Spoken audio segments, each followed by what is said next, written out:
मेरे प्यारे देशवासियों, नमस्कार। आज हम मन की बात के 96वें एपिसोड में साथ जुड़ रहे हैं। मन की बात का अगला एपिसोड वर्ष 2023 का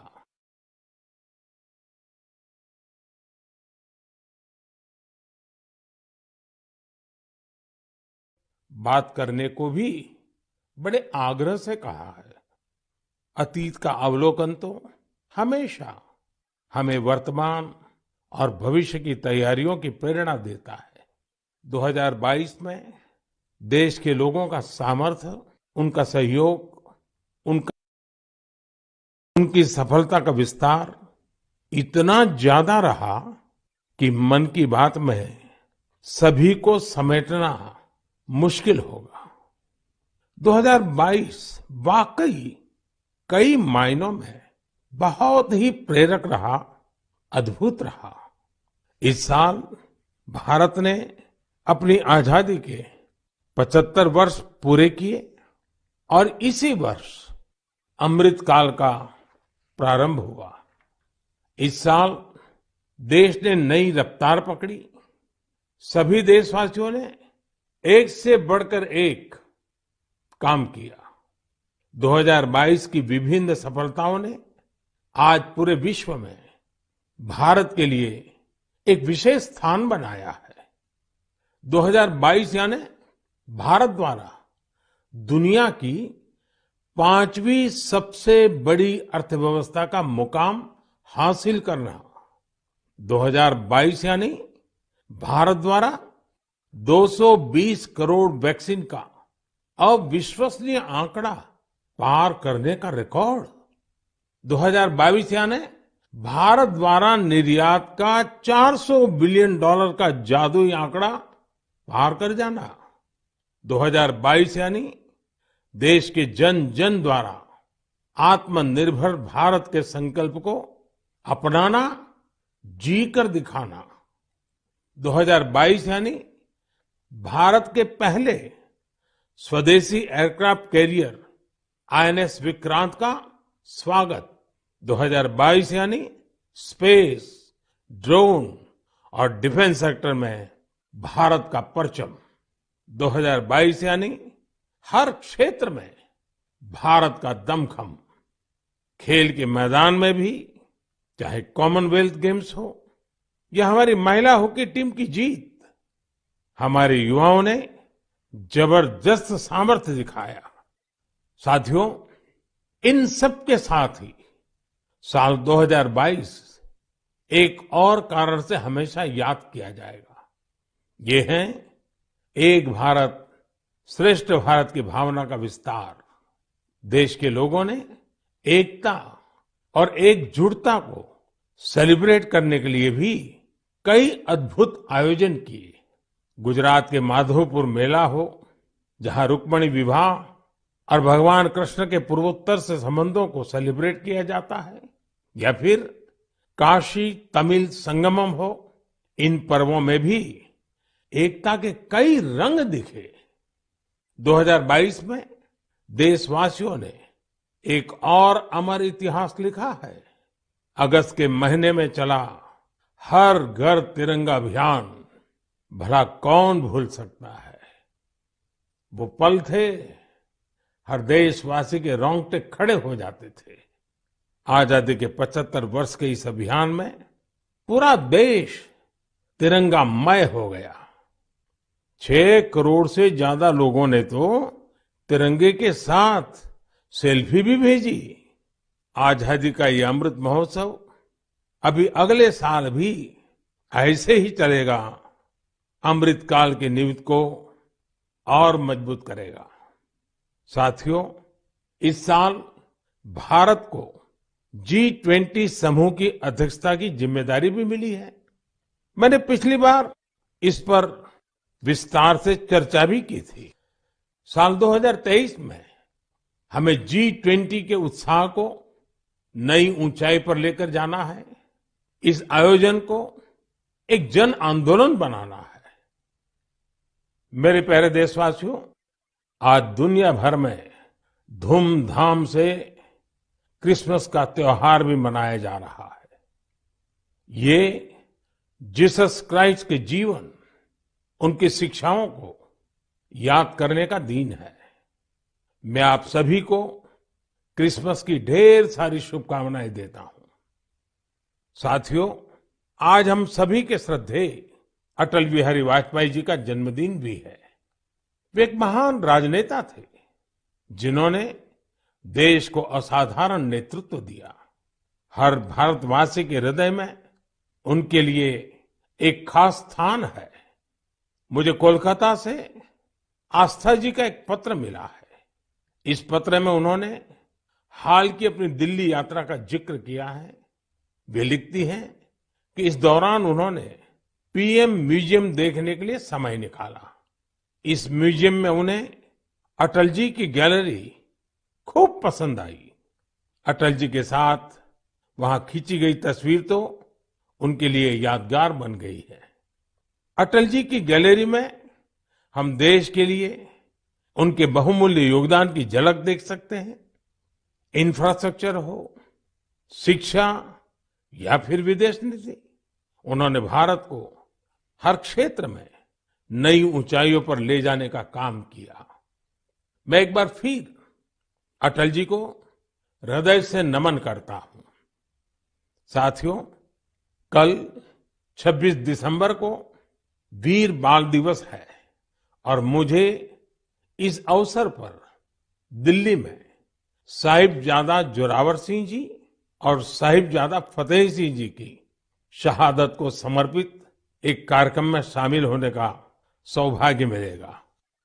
देश साहिबजादे और माता गुजरी के बलिदान को हमेशा याद रखेगा। मेरे प्यारे देशवासियों, हमारे यहाँ कहा जाता है, सत्यम किम प्रमाणम, प्रत्यक्षम किम प्रमाणम। यानी सत्य को प्रमाण की आवश्यकता नहीं होती, जो प्रत्यक्ष है उसे भी प्रमाण की आवश्यकता नहीं होती। लेकिन बात जब आधुनिक मेडिकल साइंस की हो तो उसमें सबसे महत्वपूर्ण होता है प्रमाण, एविडेंस। सदियों से भारतीय जीवन का हिस्सा रहे योग और आयुर्वेद जैसे हमारे शास्त्रों के सामने एविडेंस बेस्ड रिसर्च की कमी हमेशा हमेशा एक चुनौती रही है। परिणाम दिखते हैं लेकिन प्रमाण नहीं होते हैं। लेकिन मुझे खुशी है कि एविडेंस बेस्ड मेडिसिन के युग में अब योग और आयुर्वेद आधुनिक युग की जांच और कसौटियों पर भी खरे उतर रहे हैं। आप सभी ने मुंबई के टाटा मेमोरियल सेंटर के बारे में जरूर सुना होगा। इस संस्थान ने रिसर्च, इनोवेशन और कैंसर केयर में बहुत नाम कमाया है। इस सेंटर द्वारा की गई एक इंटेंसिव रिसर्च में सामने आया है कि ब्रेस्ट कैंसर के मरीजों के लिए योग बहुत ज्यादा असरकारी है। टाटा मेमोरियल सेंटर ने अपनी रिसर्च के नतीजों को अमेरिका में हुई बहुत ही प्रतिष्ठित ब्रेस्ट कैंसर कॉन्फ्रेंस में प्रस्तुत किया है। इन नतीजों ने दुनिया के बड़े बड़े एक्सपर्ट्स का ध्यान अपनी तरफ खींचा है, क्योंकि टाटा मेमोरियल सेंटर ने एविडेंस के साथ बताया है कि कैसे मरीजों को योग से लाभ हुआ है। इस सेंटर की रिसर्च के मुताबिक योग के नियमित अभ्यास से ब्रेस्ट कैंसर के मरीजों की बीमारी के फिर से उभरने और मृत्यु के खतरे में 15% तक की कमी आई है। भारतीय पारंपरिक चिकित्सा में यह पहला उदाहरण है जिसे पश्चिमी तौर तरीकों वाले कड़े मानकों पर परखा गया है। साथ ही यह पहली स्टडी है जिसमें ब्रेस्ट कैंसर से प्रभावित महिलाओं में योग से क्वालिटी ऑफ लाइफ के बेहतर होने का पता चला है। इसके लॉन्ग टर्म बेनिफिट्स भी सामने आए हैं। टाटा मेमोरियल सेंटर ने अपनी स्टडी के नतीजों को पेरिस में हुए European society of medical oncology में उस सम्मेलन में प्रस्तुत किया है।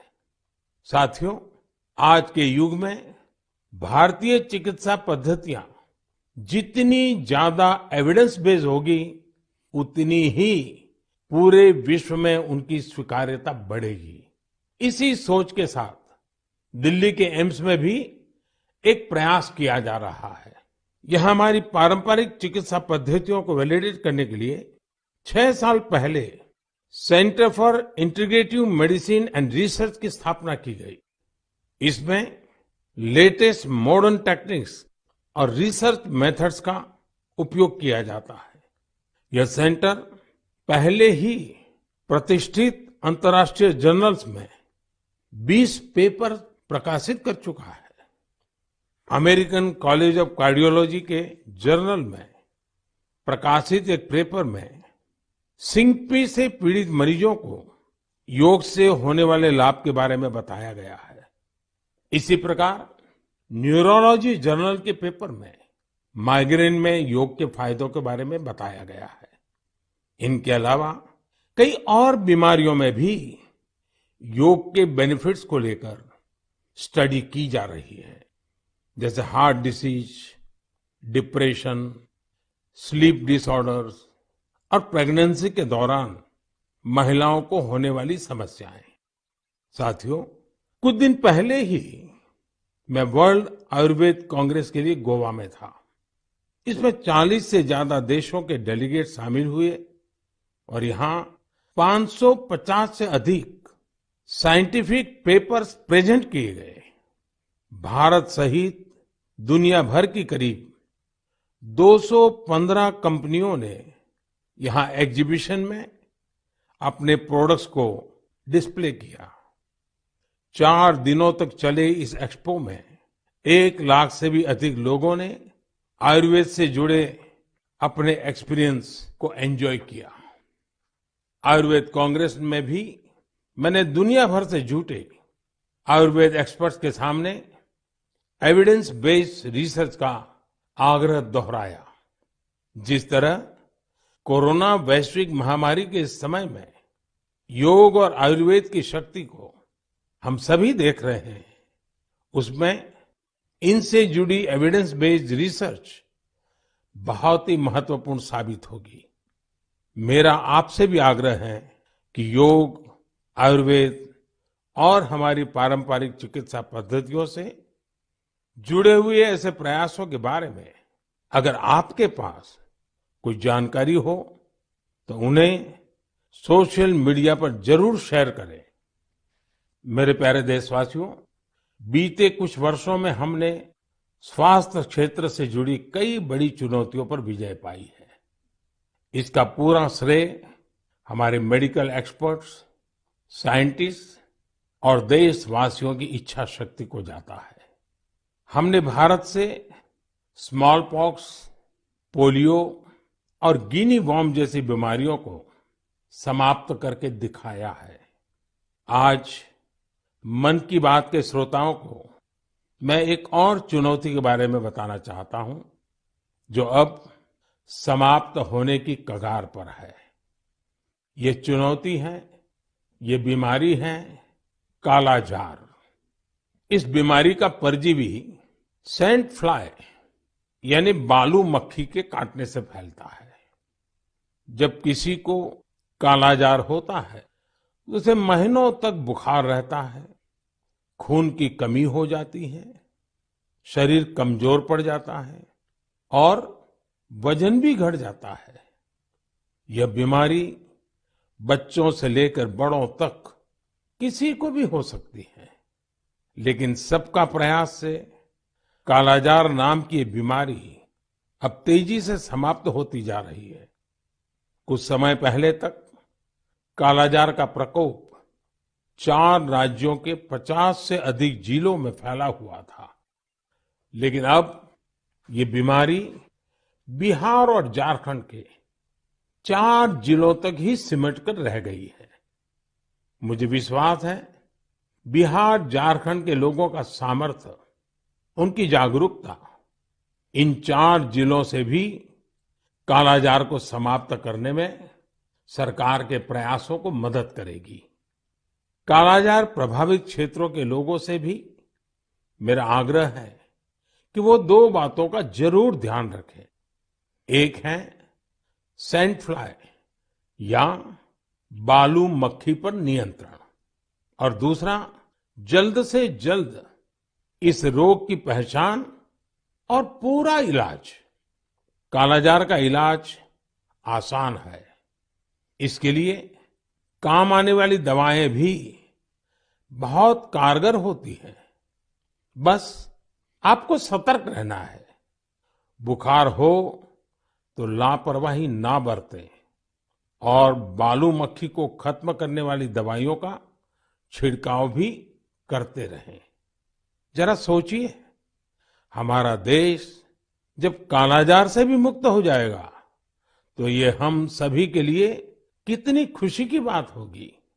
सबका प्रयास की इसी भावना से हम भारत को 2025 तक टीबी मुक्त करने के लिए भी काम कर रहे हैं। आपने देखा होगा, बीते दिनों जब टीबी मुक्त भारत अभियान शुरू हुआ तो हजारों लोग टीबी मरीजों की मदद के लिए आगे आए। ये लोग निक्षय मित्र बनकर टीबी के मरीजों की देखभाल कर रहे हैं, उनकी आर्थिक मदद कर रहे हैं। जन सेवा और जन भागीदारी की यही शक्ति हर मुश्किल लक्ष्य को प्राप्त करके ही दिखाती है। मेरे प्यारे देशवासियों, हमारी परंपरा और संस्कृति का मां गंगा से अटूट नाता है। गंगा जल हमारी जीवन धारा का अभिन्न हिस्सा रहा है और हमारे शास्त्रों में भी कहा गया है, नमामि गंगे तव पाद पंकजम सुर असुरई वंदित दिव्य रूपम भुक्तिम च मुक्तिम च ददासि नित्यम भाव अनुसारेण सदा नराणाम। अर्थात, हे मां गंगा, आप अपने भक्तों को उनके भाव के अनुरूप सांसारिक सुख, आनंद और मोक्ष प्रदान करती है। सभी आपके पवित्र चरणों का वंदन करते हैं। मैं भी आपके पवित्र चरणों में अपना प्रणाम अर्पित करता हूं। ऐसे में सदियों से कल कल बहती मां गंगा को स्वच्छ रखना हम सबकी बहुत बड़ी जिम्मेदारी है।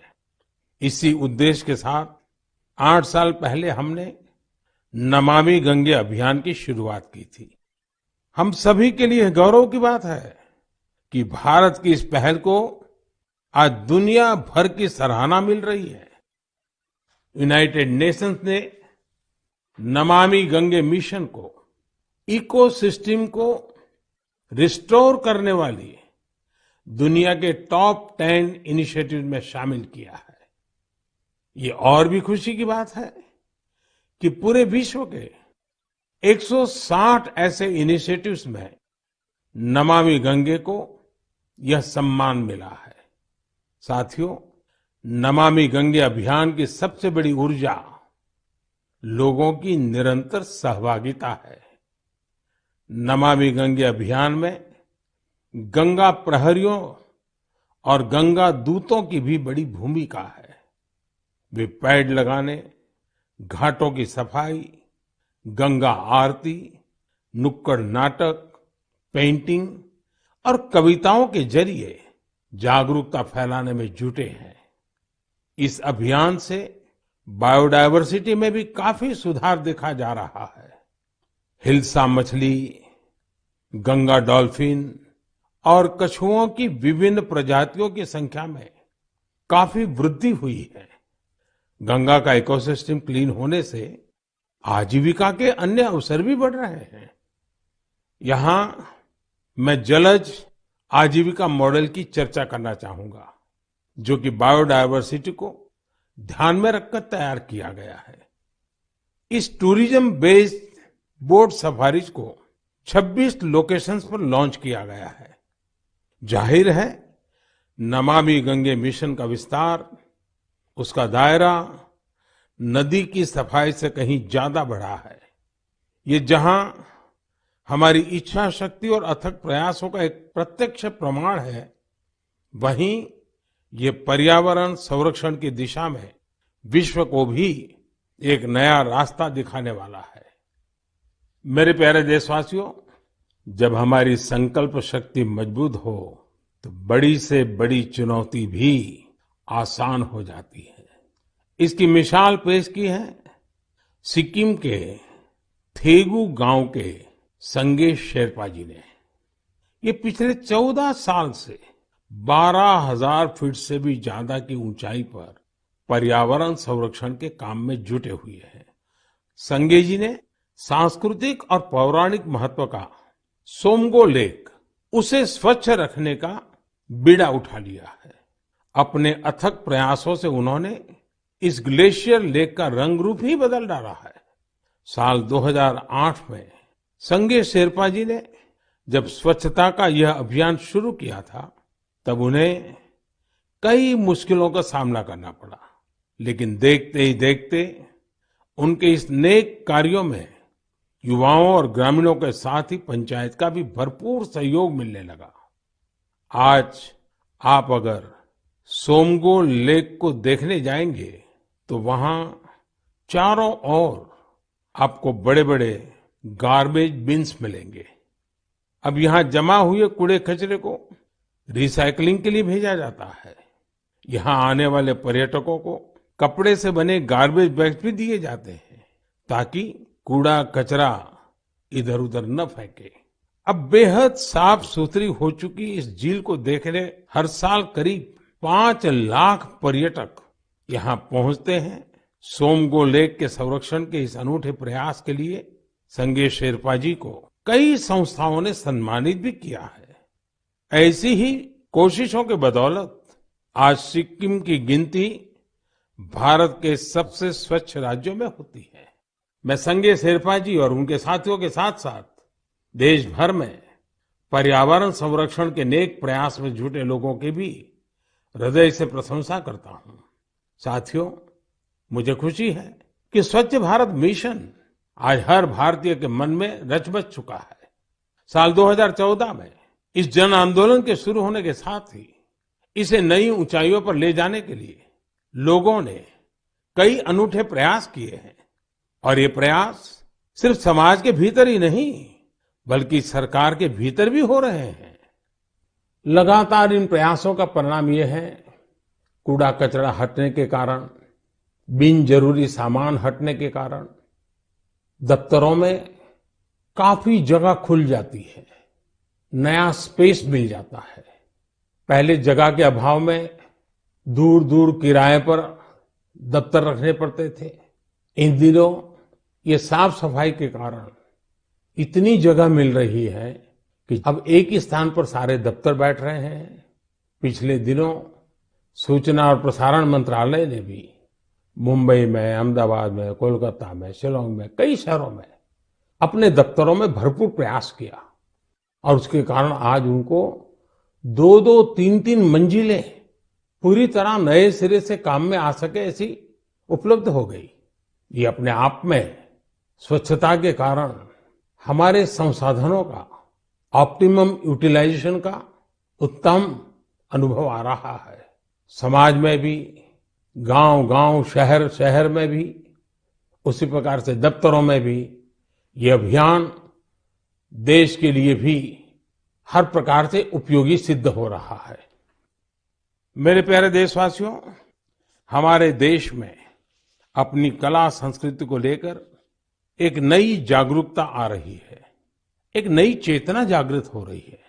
मन की बात में हम अक्सर ऐसे उदाहरणों की चर्चा भी करते हैं, जैसे कला, साहित्य और संस्कृति समाज की सामूहिक पूंजी होते हैं।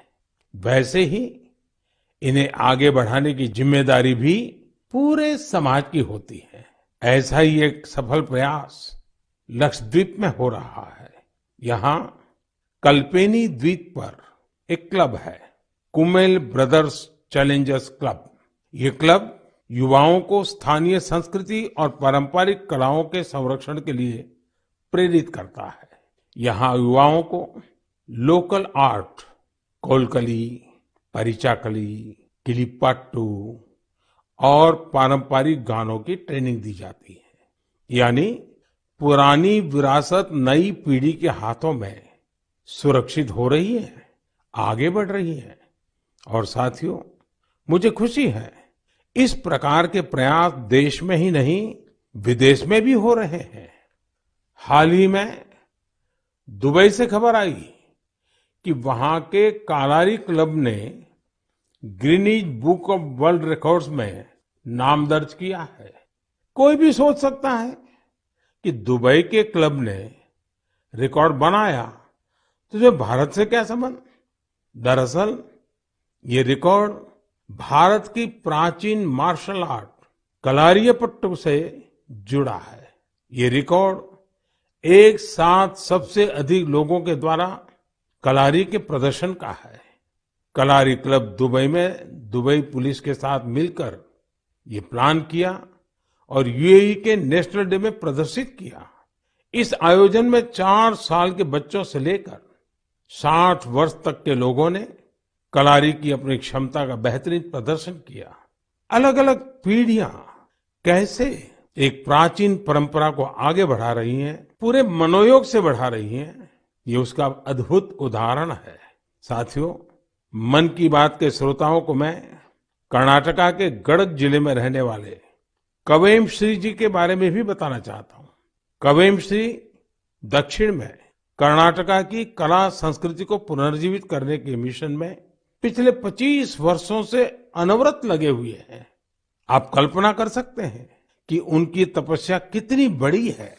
पहले तो वो होटल मैनेजमेंट के प्रोफेशन से जुड़े थे, लेकिन अपनी संस्कृति और परंपरा को लेकर उनका लगाव इतना गहरा था कि उन्होंने इसे अपना मिशन बना लिया। उन्होंने कला चेतना के नाम से एक मंच बनाया। ये मंच आज कर्नाटका के और देश विदेश के कलाकारों के कई कार्यक्रम आयोजित करता है। इसमें लोकल आर्ट और कल्चर को प्रमोट करने के लिए कई इनोवेटिव काम भी होते हैं।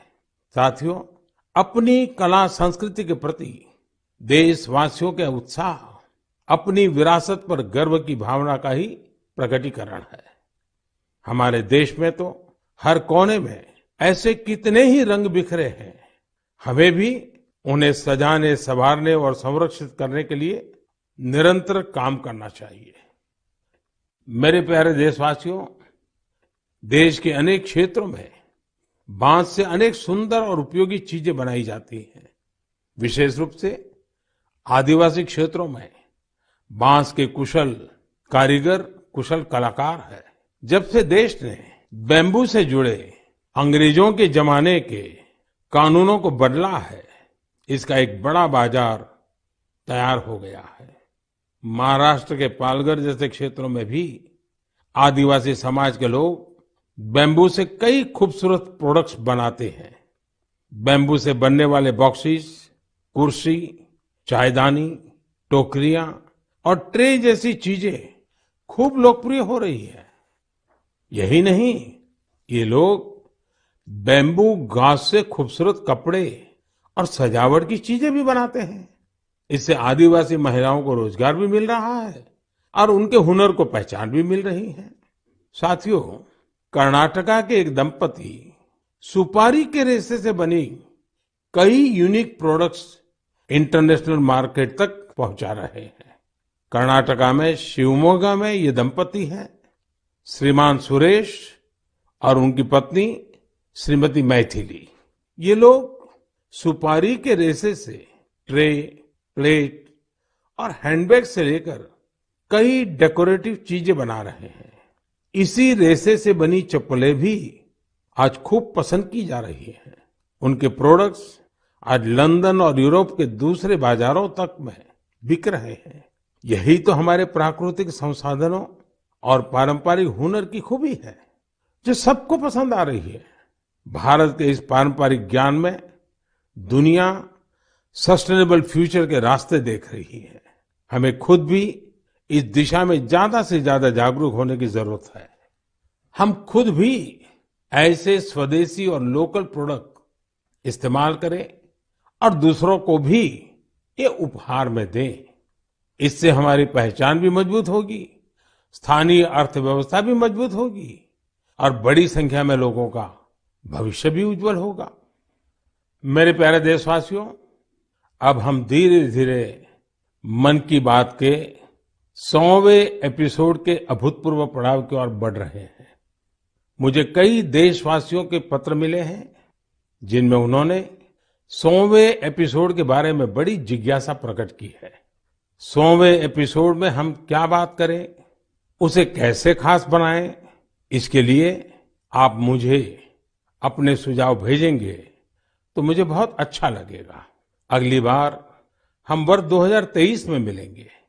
मैं आप सभी को वर्ष 2023 की शुभकामनाएं देता हूं। ये वर्ष भी देश के लिए खास रहे, देश नई ऊंचाइयों को छूता रहे। हमें मिलकर के संकल्प भी लेना है, साकार भी करना है। इस समय बहुत से लोग छुट्टियों के मूड में भी हैं। आप पर्वों को, इन अवसरों का खूब आनंद लीजिए, लेकिन थोड़ा सतर्क भी रहिए। आप भी देख रहे हैं कि दुनिया के कई देशों में कोरोना बढ़ रहा है, इसलिए हमें मास्क और हाथ धुलने जैसी सावधानियों का और ज्यादा ध्यान रखना है। हम सावधान रहेंगे तो सुरक्षित भी रहेंगे और हमारे उल्लास में कोई रुकावट भी नहीं पड़ेगी। इसी के साथ आप सभी को एक बार फिर ढेरों शुभकामनाएं। बहुत बहुत धन्यवाद। नमस्कार।